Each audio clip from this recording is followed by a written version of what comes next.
जय हिंद फ्रेंड्स। आज हम लोग बात करने वाले हैं सर्कुलेशन चैप्टर का ब्लड के ऊपर। फ्रेंड्स, ब्लड को हिंदी में हम लोग खून बोलते हैं और इसको उर्दू में लहू बोलते हैं। अब ब्लड क्या है?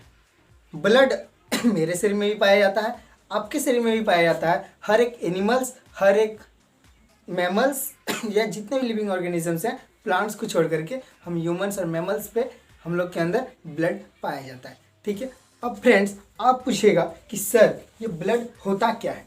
तो ब्लड एक क्या है? आपका नेचुरल कोलाइड है। ब्लड एक प्राकृतिक कोलाइड है। ठीक है। अब बोलिएगा सर ये कोलाइड का फंडा कुछ समझ में नहीं आ रहा है। तो फ्रेंड्स, हम बताते हैं आपको कि कोलाइड होता क्या है। याद है आप जब आपकी मम्मी दूध छानती होगी छन्नी में, तो आप देखे होंगे ना कि पूरा दूध आपका पार नहीं होता है, ऊपर में छन्नी के ऊपर कुछ सादा सादा रह जाता है ना। तो वो मतलब कोलाइड का मतलब यह हुआ कि जो चीज़ आपका पूरा उस छन्नी से पार ना हो। समझे? अब देखिए ब्लड और क्या क्या हो सकता है। तो ब्लड आपका एक फ्लूइड कनेक्टिव टिश्यू है। बोलिएगा सर ये फ्लूइड कनेक्टिव टिश्यू क्या है? तो फ्लूइड कनेक्टिव टिश्यू को हिंदी में हम लोग बोलते हैं संयोजी ऊतक। अब फ्रेंड्स देखिए, ब्लड एक फ्लूइड कनेक्टिव टिश्यू है। इसका मतलब ये हुआ कि ब्लड हमारे पूरे शरीर को ब्लड क्या करता है? जोड़ करके रखा है। हमारे पूरे शरीर को ब्लड जोड़ करके रखता है, इसलिए उसको फ्लूइड कनेक्टिव टिश्यू भी बोलते हैं। अब ब्लड का पीएच क्या है? ब्लड का पीएच है 7.4, जिसको हम लोग क्षार बोलते हैं। अब बोलिएगा सर यदि पीएच वैल्यू तो पावर ऑफ हाइड्रोजन होता है सर। ठीक है, पावर ऑफ हाइड्रोजन होता है। ठीक है, पावर ऑफ हाइड्रोजन होता है और ये भी पीएच जो है ये भी पावर ऑफ हाइड्रोजन ही है। लेकिन अब आप बोलिएगा सर पीएच तो आपका 3 तरह का होता है। एक बिलो 7 होता है, एक होता है आपका कांस्टेंट 7 और एक होता है आपका अबव 7।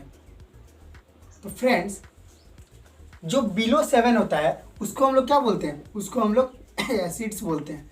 और जो हम लोग का कांस्टेंट होता है जो हमारा 7 है उसको क्या बोलते हैं? वो हमारा बेस होता है। और सॉरी, वो हमारा न्यूट्रल होता है, न्यूट्रल।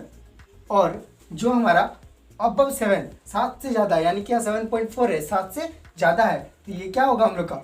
ये हम लोग का बेस होगा। यहाँ तक क्लियर है? अब बात करेंगे। देखिए फ्रेंड्स, आपको पता है कि हमारे मेल जो होते हैं, मेल के पास आपका मेल के पास 5.5 लीटर खून होता है और फीमेल के पास 5 लीटर मात्र खून होता है। अब बोलेगा ये कैसे? तो आप देखिए, अभी समझाते हैं। मेल के पास 5.5 लीटर खून होता है और फीमेल यानी कि लड़कियों के केस में उन लोग का खून कम होता है। क्यों कम होता है? क्योंकि वो लोगों के पास HB हेमोग्लोबिन कम होता है। ठीक है, कम क्यों होता है? देखिए बहुत कोई से पूछा गया है। मान लिया जाए आप एक जानते हैं, जब किसी से पूछा जाता है ना, तो जो शादीशुदा लोग होते हैं उनसे जब पूछा जाता है कि सर आप ये औरत का खून कम क्यों होता है, तो बोलता है कि देखिए उनका खून इसीलिए कम होता है ताकि वो हम आदमियों लोग का खून पी सके। लेकिन सर ऐसा बात कुछ नहीं है, वो हम लोग के खून पीने के लिए नहीं, बस वो लोग में हेमोग्लोबिन का कमी होता है, इसीलिए क्या है हम लोग का खून वो लोग से ज़्यादा है और वो लोग का खून कम होता है।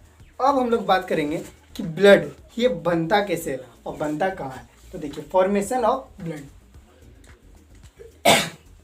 तो हमारे ह्यूमंस में खून 2 जगह बनते हैं। एक हो गया आपका लीवर, एक हो गया आपका बोन मैरो। ठीक है, तो हम एडल्ट्स में जैसे हो गए मैं, आप हो गए, मतलब कोई भी, ठीक है, कोई भी जो बच्चा जन्म लेने से पहले, ठीक है, जो जन्म लेने से पहले, जैसे मान लिया जाए वो माँ के वॉम में है, माँ के अभी वॉम में है, ठीक है, तो उसका खून कहाँ बनेगा? अभी तो उसका हड्डी उतना मजबूत हुआ नहीं है। आप छुए भी होंगे, जब बच्चा तुरंत जन्म लेता है आप छुइएगा तो उनका तो हड्डी उतना मजबूत नहीं रहता है, तो वो तो अपना ब्लड को बोन मैरो में नहीं बना सकते हैं ना। तो क्या करेगा वो मम्मी के एम्ब्रियो में ही बनता है। वो तो तभी वो बच्चा नहीं कहलाता है। जब मम्मी का पेट में रहता है तो वो बच्चा नहीं कहलाता है, तभी वो क्या कहलाता है? एम्ब्रियो। और एम्ब्रियो यानी कि भ्रूण। भ्रूण में खून कहाँ बनता है? लीवर में बनता है। और लीवर तो उस बच्चे में भी होगा जो अभी मम्मी के पेट में है ना, तो उसके पास भी तो लीवर होगा, तो उसका खून कहाँ बनेगा? लीवर पे। अब एडल्ट की बात, एडल्ट में खून बोन मैरो में बनता है। बोलेगा सर ये बोन मैरो क्या होता है? तो देखिए, मानिए कि ये आपका हड्डी है, ठीक है। अब हड्डी के अंदर, ठीक है, हड्डी के अंदर इस पोर्शन पे आप देख, जब मुर्गा उर्गा खाए हैं ना आप लोग, मुर्गा जब खाते हैं तो याद है उसके अंदर में मान लिया होल जैसा दिखता है ना, उसके अंदर एकदम काला काला जाली जाली सा रहता है। कोई कोई बच्चा लोग एकदम पूरा टानेगा एकदम सूख करके, ठीक है ना, वही जो होता है ना लाल लाल रंग का, वही होता है आपका बोन मैरो। समझे? बोन मैरो क्या हुआ? और हम लोगों का ब्लड इसी बोन मैरो पे बनता है। अब देखिए, बहुत कोई का कहना है कि खून जो है हार्ट पे स्टोर करता है, दिल पे स्टोर करता है, लेकिन ऐसा बिल्कुल नहीं है, ये सरासर गलत है, ठीक है। आप बोलिएगा तब फिर यदि दिल पे स्टोर नहीं करता है तो ब्लड आखिर स्टोर कहाँ करता होगा? ब्लड रहता कहाँ होगा? तो ब्लड देखिए, हम लोग का ब्लड जो है वो जमा रहता है तिल्ली, हिंदी में बोलते हैं तिल्ली और इंग्लिश में बोलते हैं स्प्लीन। और स्प्लीन को क्या बोला जाता है? कब्रिस्तान भी बोला जाता है, आरबीसी का कब्रिस्तान। यह आरबीसी का मेन होता है, आरबीसी का कब्रिस्तान, जहाँ पर जब भी आरबीसी सेल्स यानी कि रेड ब्लड सेल्स डेड कर जाते हैं, मर जाते हैं, तो क्या होते हैं? आकर के आपका स्प्लीन में रह जाते हैं, स्प्लीन में, ठीक है। अब देखिए, स्प्लीन को क्या क्या बोला जाता है? पहला तो ब्लड बैंक बोला जाता है। क्यों? क्योंकि वहां पर ब्लड स्टोर करता है। दूसरा, उसको ग्रेवयार्ड यानी कि कब्रिस्तान, कब्रिस्तान, कब्रिस्तान बोला जाता है। क्यों? क्योंकि यहाँ पर आरबीसी सब जो है आपका मरने के बाद इसी जगह पर स्टोर करता है। अब हम लोग आरबीसी वगैरह के बारे में हम लोग डिटेल में चर्चा करेंगे बस थोड़ी देर में। वही बात करते हैं कि कोलेस्ट्रॉल।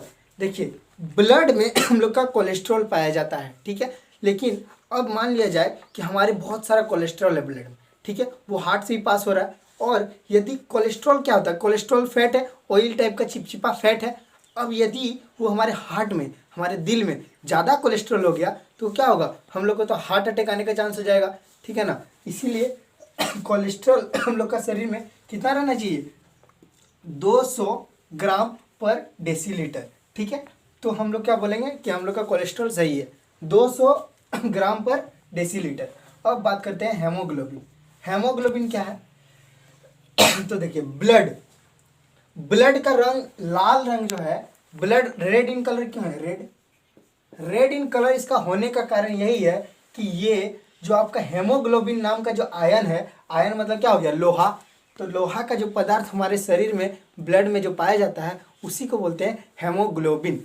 अब ये हेमोग्लोबिन हमारे शरीर में बहुत ज़्यादा होता है, ठीक है, और इसी के होने के कारण हमारा खून लाल दिखता है।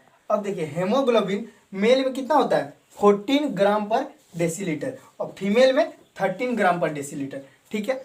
अब आते हैं सर्कुलेटरी सिस्टम पर। तो देखिए, सर्कुलेटरी सिस्टम एक ब्लड सर्कुलेशन सिस्टम है, ठीक है। तो इसका खोज किसने किया था? William Harvey. सर्कुलेटरी सिस्टम का खोज किसने किया? विलियम हार्वे ने, ठीक है। अब हम लोग बात करते हैं फंक्शन ऑफ ब्लड। ब्लड का काम क्या है? तो देखिए, ब्लड का मेन काम है मेंटेन द टेम्परेचर, मतलब हम लोगों के शरीर का जो तापमान है, तापमान को उसको सीमित रखना, उसको कांस्टेंट रखना, उसको मैनेज करना, ठीक है। अब मान लिया जाए, देखिए, आप कभी हाथ रगड़े हैं? हाथ ठंडी का सीजन में हम लोग हाथ रगड़ते हैं ना, हम लोग को पता चलता है ना कि जब हम लोग हाथ रगड़ते हैं तो क्या होता है? हम लोग को इस जगह पे गर्म लगता है। क्यों? वो होता है HB के कारण, हेमोग्लोबिन के कारण। वो सब क्या करता है? जब हमारे ब्लड्स में ये जो हम लोग इस तरह रगड़ते हैं ना, घिसने के बाद वो क्या होता है? चार्ज हो जाता है, और फिर क्या होता है? वो हमारे टेम्परेचर को बताता है कि अब हमारा टेम्परेचर किस तरह है, ठीक है। तो देखिए, ये हम लोग का टेम्परेचर को मेंटेन करता है। हमारा बॉडी टेम्परेचर कितना है? 37 डिग्री सेल्सियस, है ना, ठीक है। अब ट्रांसपोर्ट, देखिए, हम लोग का जो ब्लड है क्या काम क्या करता है? यहाँ तक तो अभी हम लोग पढ़ लिए कि ब्लड है क्या, होता कैसे, क्या है, कहाँ बनता है। अब हम लोग बात करेंगे कि ब्लड करता क्या है, ठीक है। तो ब्लड का काम है ट्रांसपोर्ट करना। क्या ट्रांसपोर्ट करेगा? ब्लड आपके शरीर में न्यूट्रिएंट्स यानी कि पोषक पदार्थ, रेस्पिरेटरी गैसेस आपका क्या क्या हो सकता है, ऑक्सीजन हो सकता है, कार्बन डाइऑक्साइड हो सकता है, नाइट्रिक्स हो सकता है ना। तो ये सब गैसेस को और वेस्ट प्रोडक्ट्स को ये सब क्या करता है, कैरी करता है, ट्रांसपोर्ट करता है, अपने साथ लेकर के जाता है। ठीक है, देखिए जैसे अभी देखिए ये सब चीज़ के लिए जैसे मान लीजिए ऑक्सीजन है, कार्बन डाइऑक्साइड है, नाइट्रिक ऑक्साइड है, या कुछ भी जो गैसेस है, फूड मटेरियल्स है, न्यूट्रिएंट्स है, पोषक पदार्थ है, तो वो आपके शरीर में कैसे जाएगा। उसके लिए तो हम लोग के पास कोई अलग सा पाइप है नहीं।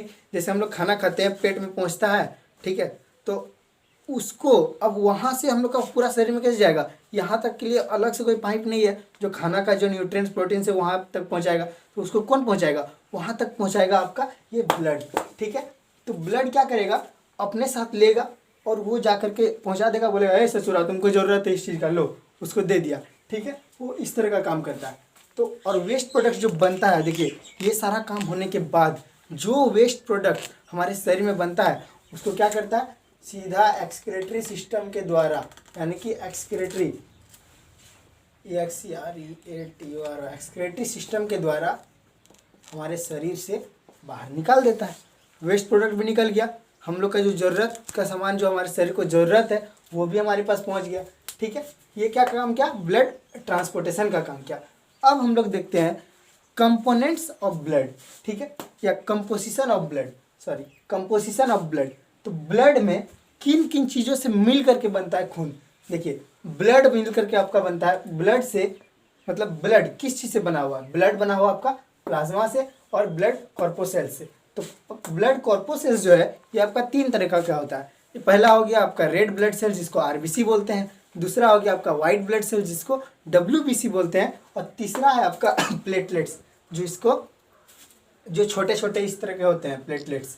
ठीक है, और ये आरबीसी जो है रेड ब्लड सेल्स, ये आपका कौन सा शेप का होता है, ये बाइकॉन्केव शेप का होता है। मतलब पहले ऐसे, फिर एक अंदर से ऐसा लगता है जैसे चपटा हुआ। ठीक है, बाहर से फूला अंदर से चपटा, इसलिए इसको बाइकॉन्केव शेप है इसका। और ये डब्ल्यूबीसी, ये जो वाइट ब्लड सेल्स है इसका कोई शेप नहीं है। ठीक है, और ये प्लेटलेट्स है, ये आपका इस तरह का, यानी कि कॉन्वेक्स मिरर के शेप पे आता है। ठीक, यहाँ तक समझ गए। अब देखिए ये आरबीसी जो है ये हमारे शरीर में 5 लाख, ठीक है सॉरी 50 लाख, यानी कि 5 मिलियन से भी ज़्यादा है हमारे शरीर में। और ये डब्ल्यूबीसी जो है ये 10 के, यानी कि 10,000 से भी ज़्यादा है। और ये जो प्लेटलेट्स है ये हमारे शरीर में लगभग करीबन 2 लाख तक है। ठीक है, अब बात करते हैं प्लाज्मा पर। तो प्लाज्मा क्या है, देखिए प्लाज्मा में 55 से 60% तक का जो खून है वो हमारा ब्लड प्लाज्मा है। यहाँ तक समझे। अब इन सब चीज़ों के बारे में डिटेल में हम लोग बात करेंगे नेक्स्ट वीडियो पर। यहाँ तक के देखने के लिए धन्यवाद। चैनल को यदि सब्सक्राइब नहीं किए तो सब्सक्राइब कीजिए और लाइक प्रेस कीजिए। अभी तक के लिए धन्यवाद। जय हिंद।